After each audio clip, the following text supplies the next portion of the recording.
தமிழ் பேசும் அனைத்து நல்ல உள்ளங்களுக்கும் வணக்கம். நான் உங்க எஸ்ஆர் பிரபு. டெக் பிரபு யூடியூப் சேனல்ல இன்னைக்கு நம்ம பார்க்க போற வீடியோ என்ன அப்படின்னு பார்த்தீங்கன்னா, ஓகே, இதுக்கு முன்னாடி பேசிக்ஸ் ஆஃப் சால்டரிங் அப்படின்னு சொல்லி நம்ம ஒரு வீடியோ போட்டிருக்கோம். அதை தொடர்ந்து அதாவது ஹாட் ஏர் கன்னை யூஸ் பண்ணி எஸ்எம்டி சால்டரிங் எப்படி பண்ணணும் அப்படின்ட்டு நிறைய மெசேஜ் வந்திருந்தது. ஸோ அதனால் இந்த வீடியோவில் நம்ம ஹாட் ஏர் கன்னை யூஸ் பண்ணி எப்படி எஸ்எம்டி காம்பனண்ட்டை சால்டரிங் பண்ணணும், டீசால்டரிங் பண்ணணும் அப்படின்றத பற்றி தான் பார்க்க போகிறோம். ஸோ இந்த வீடியோவை ஸ்கிப் பண்ணாமல் கடைசி வரைக்கும் பாருங்கள் ஃப்ரெண்ட்ஸ், கண்டிப்பாக உங்களுக்கு புரியும். அதுக்கு முன்னாடி நம்ம சேனல் நீங்கள் இன்னும் சப்ஸ்கிரைப் பண்ணல அப்படின்னா கீழே இருக்கிற ரெட் கலர் சப்ஸ்கிரைப் பட்டனை கிளிக் பண்ணி சப்ஸ்கிரைப் பண்ணிக்கோங்க. கூடவே பக்கத்தில் இருக்கிற பெல் ஐக்கானையும் கிளிக் பண்ணிக்கோங்க. வாங்க வீடியோக்குள்ளே போகலாம்.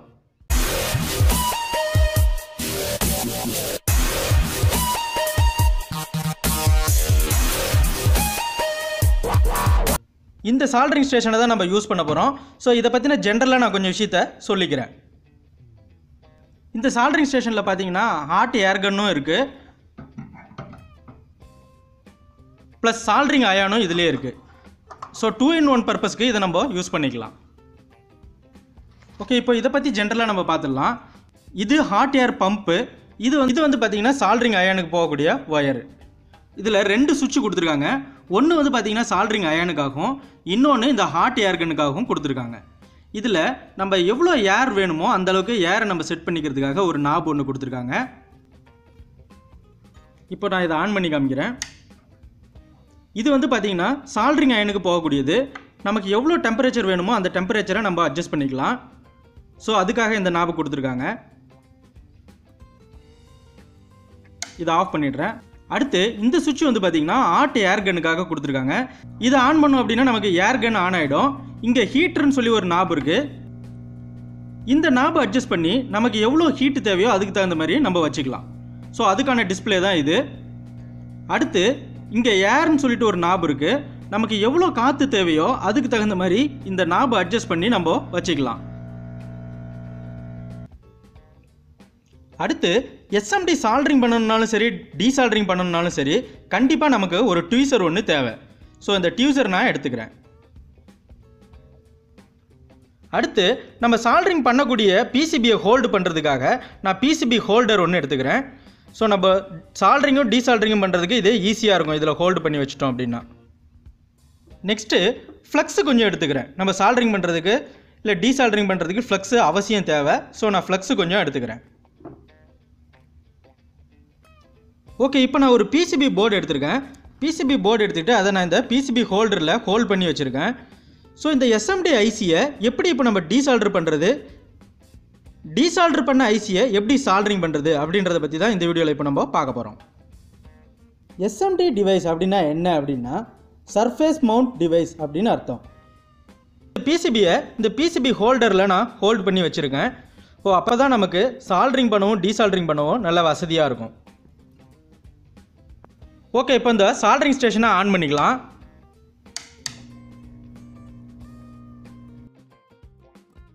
இப்போ நான் 380 டிகிரி டெம்பரேச்சர் வச்சுக்கிறேன். நம்ம சால்டரிங் அயன் யூஸ் பண்ணும்போதும் 380 டிகிரி வச்சா போதும். ரொம்ப அதிகமாக வச்சோம் அப்படின்னா போர்டு டேமேஜ் ஆகிறதுக்கு வாய்ப்பு அதிகமாக இருக்குது. ஓகே, இப்போ இந்த ஹீட் எல்இடி எரியிற வரைக்கும் நம்ம கொஞ்சம் நேரம் வெயிட் பண்ணணும். ஹீட் ஆனவுடனே இந்த எல்இடி க்ளோ ஆக ஆரம்பிக்கும். அதுக்கப்புறம் தான் நம்ம ஹாட் கன்னை யூஸ் பண்ண ஆரம்பிக்கணும். அடுத்தது இங்கே ஒரு ஏர் நாப் கொடுத்துருக்காங்க. இதில் நமக்கு தேவையான அளவுக்கு நம்ம ஏர் அட்ஜஸ்ட் பண்ணிக்கலாம்.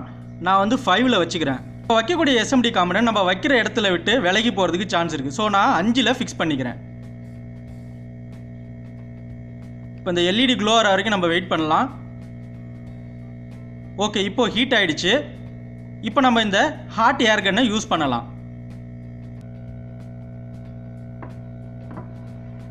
ஓகே, இப்போ டீசால்டர் பண்ணுறதுக்கு முன்னாடி இந்த காம்பனண்ட்டில் நம்ம ஃப்ளக்ஸை நல்லா அப்ளை பண்ணிக்கலாம்.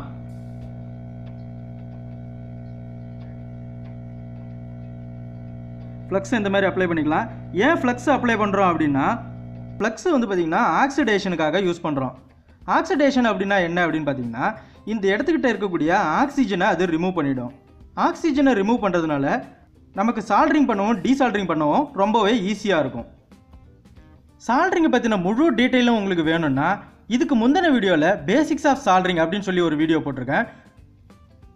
அந்த வீடியோவோட லிங்க்கை நான் டிஸ்கிரிப்ஷனில் கொடுத்துருக்கேன். தேவைப்படுறவங்க கிளிக் பண்ணி பார்த்துக்கலாம். ஓகே, இப்போ நம்ம ஹாட் கன் ரெடி ஆயிடுச்சு. இப்போ நம்ம இந்த ஐசியை எப்படி டீசால்டர் பண்ணுறது அப்படின்றத பார்க்கலாம். அதுக்கு முன்னாடி இந்த ஹாட் கன்னை எப்படி யூஸ் பண்ணணும் அப்படின்றத நான் சொல்லிடுறேன். இந்த ஹாட் கன்னை சில பேர் இந்த மாதிரி பென்னு மாதிரி யூஸ் பண்ணுவாங்க. இந்த மாதிரிலாம் பிடிக்கக்கூடாது. ஸோ இந்த மாதிரி நம்ம பென்னு மாதிரி யூஸ் பண்ணோம் அப்படின்னா பக்கத்தில் இருக்கக்கூடிய காம்பனண்ட்டுக்கும் ஹீட்டு போகும். அதனால் பக்கத்தில் இருக்கக்கூடிய காம்பனண்ட் டேமேஜ் ஆகிறதுக்கு அதிகமான வாய்ப்பு இருக்குது. ஸோ இந்த மாதிரி நம்ம பென்னு மாதிரி பிடிக்கக்கூடாது. ஓகே, அப்போ இதை எப்படி யூஸ் பண்ணணும் அப்படின்னா இந்த ஹாட் கன்னை இந்த மாதிரி தான் பிடிக்கணும். பிடிச்சி ஸ்ட்ரெயிட்டாக யூஸ் பண்ணணும். ஓகே, இப்போ நம்ம டீசால்டரிங் பண்ண ஆரம்பிச்சிடலாம்.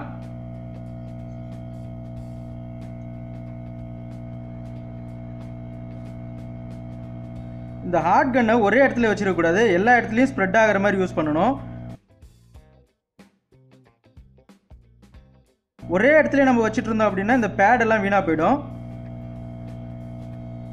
இந்த மாதிரி சுற்றி அப்ளை பண்ணிக்கோங்க ஹாட் ஏரை.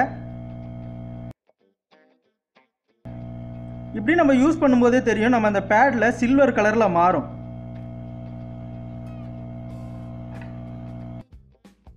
மாறுற பட்சத்தில் நம்ம டியூசர் வச்சு எடுத்தோம் அப்படின்னா அழகாக வந்துடும்.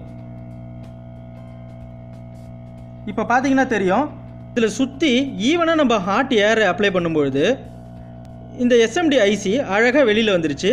ஸோ இதை நம்ம டியூசரை வச்சு இப்போ நம்ம ரிமூவ் பண்ணிடலாம். ஸோ இப்போ நம்ம இந்த ஹாட் கன்னை யூஸ் பண்ணி ரொம்ப ஈஸியாக டீசால்டரிங் பண்ணி இந்த எஸ்எம்டி ஐசியை ரிமூவ் பண்ணி எடுத்துட்டோம். ஓகே, அடுத்து நம்ம ரிமூவ் பண்ண சேம் ஐசியை இதில் எப்படி சால்டரிங் பண்ணுறது அப்படின்றத பார்க்கலாம். அதுக்கு முன்னாடி இந்த பேடை நான் சிஆர்சி அப்ளை பண்ணி க்ளீன் பண்ணிக்கிறேன்.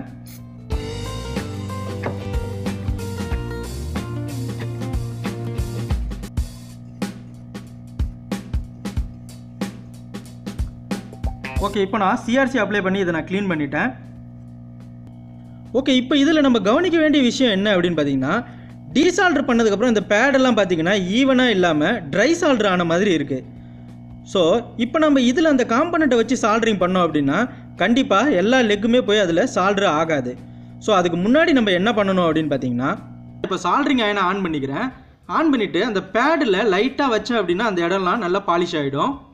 ஓகே, இப்போது சால்டரிங் அயன் ஹீட் ஆகிடுச்சு. இப்போ நான் என்ன பண்ண போகிறேன் அப்படின்னு பார்த்தீங்கன்னா இந்த பேடில் லைட்டாக இந்த சால்டரிங் அயனை வைக்க போகிறேன். வச்சோம் அப்படின்னா இது நல்லா பாலிஷ் ஆகி எல்லா இடமும் ஈவனாக ஆகிடும்.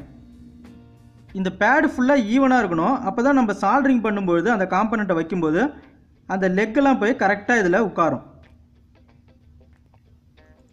ஸோ இப்போ பார்த்தீங்கன்னா தெரியும் எல்லா லெக்குமே ஈவனாக இருக்குது. இப்போ அடுத்து நம்ம டீசால்டர் பண்ண அந்த எஸ்எம்டி ஐசியை திரும்ப இதில் எப்படி சால்டர் பண்ணுறது அப்படின்றத பார்க்கலாம். ஓகே, இப்போ சால்டரிங் பண்ணுறதுக்கு முன்னாடி இந்த பேட்லலாம் திரும்பவும் நம்ம ஃப்ளக்ஸ் அப்ளை பண்ணிக்கலாம்.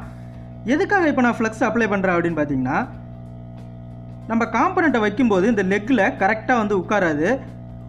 அதுவும் இல்லாமல் நம்ம ஹாட் ஏர் அப்ளை பண்ணும்போது அந்த காம்பனண்ட் வந்து பார்த்திங்கன்னா தள்ளி போகிறதுக்கு வாய்ப்பு இருக்குது.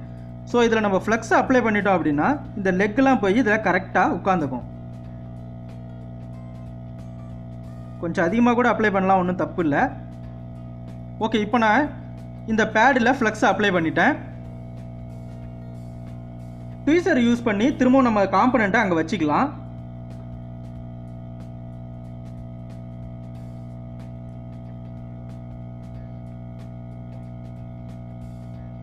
கரெக்டாக அந்த லெக்லாம் சீட் ஆகிற மாதிரி வச்சுக்கோங்க. ஓகே, இப்போ இந்த ஐசியை கரெக்டாக லெக்கில் சீட் ஆகிற மாதிரி வச்சுருக்கேன். இப்போ நம்ம ஹாட் ஏரை யூஸ் பண்ணி இதை சால்டரிங் பண்ணிக்கலாம். ஓகே, இப்போ நம்ம ஹாட் ஏரை யூஸ் பண்ணி இதை நம்ம சால்டரிங் பண்ணிடலாம். முதல்ல சொன்ன மாதிரி தான் ஹாட் கன்னை இந்த மாதிரி தான் பிடிக்கணும், ஸ்ட்ரைட்டாக பிடிக்கணும். அந்த இடத்துக்கிட்ட மட்டும் நம்ம அப்ளை பண்ணால் போதும். சுற்றி ரவுண்டாக அப்ளை பண்ணுங்கள். ஒரே இடத்துல வச்சுட்டு இருந்தீங்க அப்படின்னா பேடு டேமேஜ் ஆகிடும்.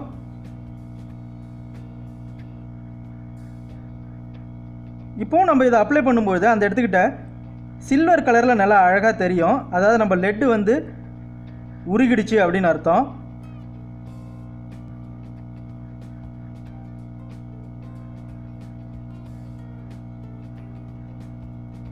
ஓகே, இப்போ நல்லா சால்டர் ஆயிடுச்சு.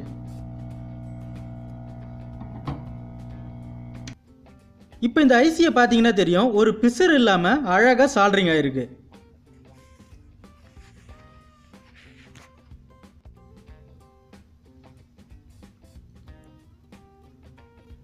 இப்போ நான் டியூசர் வச்சு எடுத்து பார்க்குறேன். பார்த்தீங்க அப்படின்னா நல்லா ஸ்ட்ராங்காக பர்ஃபெக்டாக சால்டர் ஆகிருக்கு. சால்டரிங் பண்ணதுக்கப்புறம் ஒரு தடவை சிஆர்சி வச்சு நல்லா க்ளீன் பண்ணிக்கலாம்.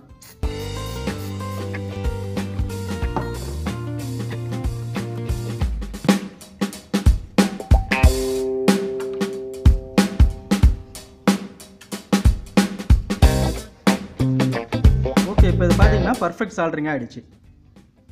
இப்போ பார்த்தீங்கன்னா நம்ம ஹாட் ஏர் கன்னை வச்சு ரொம்ப சுலபமாக டீசால்டரிங்கும் பண்ணிட்டோம், சால்டரிங்கும் பண்ணிட்டோம்.